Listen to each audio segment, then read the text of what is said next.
Welcome back. My final tipping point tonight is this question. Why do gun violence and gun control have to be right versus left issues? Why isn't this an issue we tackle as a unified American public and leave our biased, bloviating politicians out of it?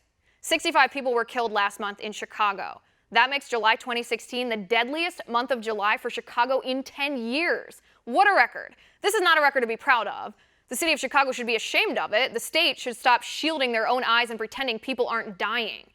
490 people were killed in Chicago in 2015.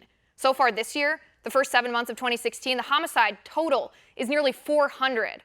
Now, I was told I was pretty good at math as a kid. At this rate, what's Chicago's murder rate for 2016 going to be? Yet what do Chicago officials say about this ongoing bloodbath?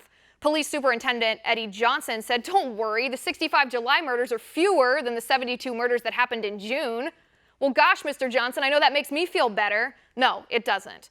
To claim it's out of our control is cynical. To blame the violence on racial divide is a crutch.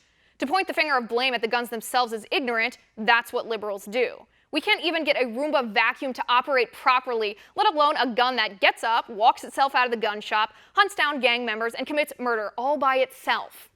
Is it okay to be afraid of guns? Yes, it is. I am, and I know how to shoot them. A healthy respect for a weapon that can kill another human being is an educated attitude about a firearm. But when 65 people are gunned down in cold blood by criminals who've obtained the weapons illegally when they wouldn't have been stopped by background checks or registration, when are we going to ask, how else can they be stopped? Why don't liberals want to ask that question?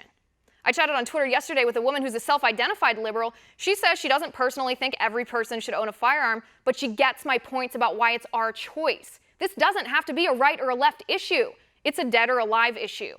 Why can't we, as the American people, exclude our bloviating, power-hungry, negligent politicians from the discussion and come together ourselves to honestly identify the problem that leads to all these murders and then find a solution based off of evidence, not emotion, that will help solve it?